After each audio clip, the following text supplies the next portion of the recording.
Symbols play a key role in diplomacy. Sometimes images are more powerful than long speeches or statements, and that's what Prime Minister Modi's visit to Cyprus has demonstrated.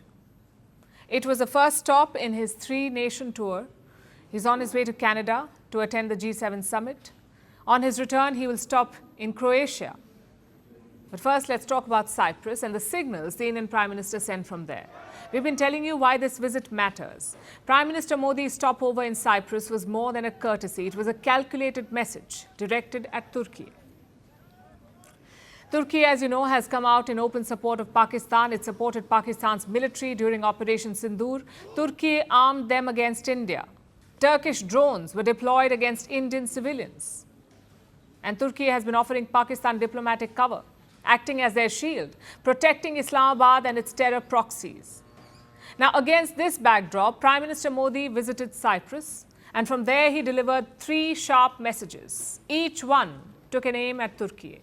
The first one was on territorial integrity.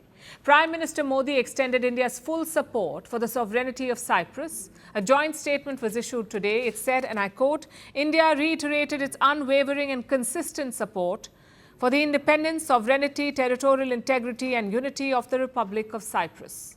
Now, this may sound like a routine statement, but it's not.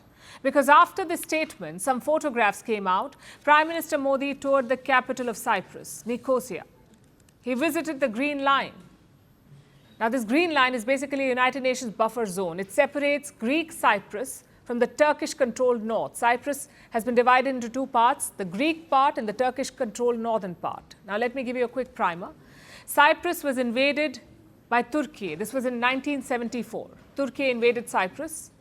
This was in response to a military coup on the island. So Turkish forces invaded and they occupied 1/3 of Cyprus.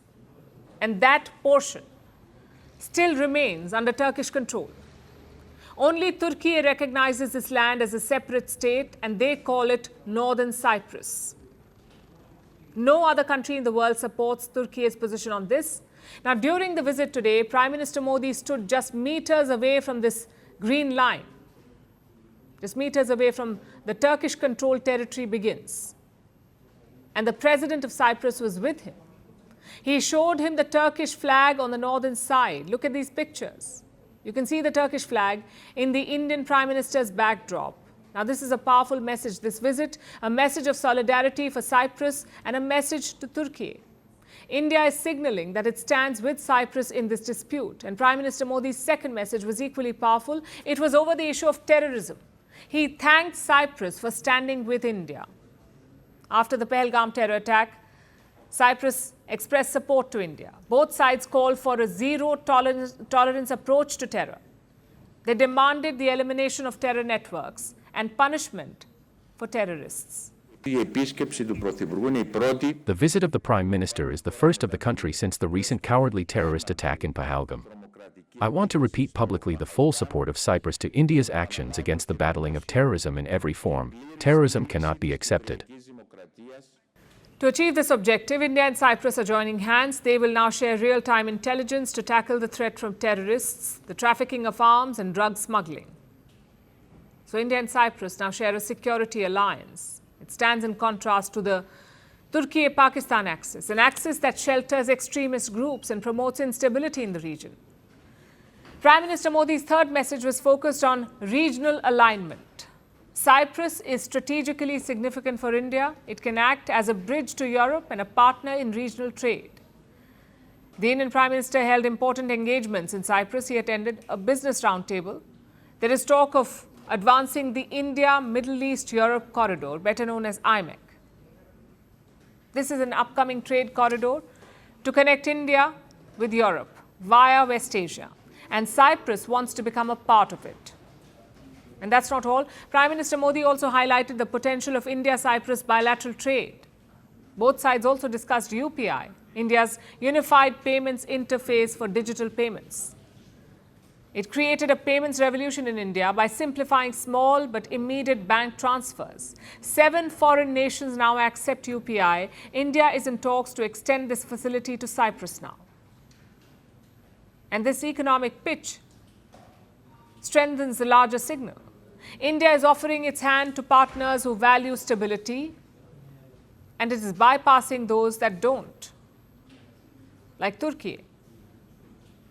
But this visit was not only about confrontation. Developments in the wider region also figured in the discussions. Prime Minister Modi expressed concerns over the Israel-Iran conflict. He said this is not an era of war. That's something that he's said in the past for the Russia-Ukraine conflict. Paschim Asia और Europe में चल रहे conflict को लेकर हम दोनों ने चिंता व्यक्त की है।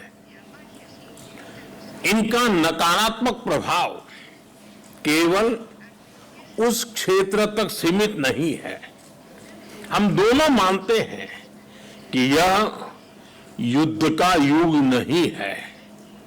संवाद से समाधान और स्थिरता की बहाली ये मानवता की पुकार है। Cyprus also awarded Prime Minister Modi its highest honor, the Grand Cross of the Order of Makarios III. Prime Minister Modi dedicated the award to Indian citizens and to the friendship between India and Cyprus. Such visits often go unnoticed on the diplomatic calendar, but this one stood out because it made a clear statement about India's intent and its resolve to defend its interests. First post now available in 9 languages on YouTube. English, Stands at $36 trillion. French, Le FMI, comme German, geschäftsführenden Direktor, Hindi, $30 trillion ka karz mo. Indonesian, Pemerintah tanpa pemeriksaan. Italian, Fiskali radikali. Japanese, $4 trilhão mo. Portuguese, Por causa do próprio balanço patrimonial. Spanish. Beautiful bill. Go to Settings, click on Audio Track and select the language of your choice. Be the first to know what's happening around you in your first language. First post.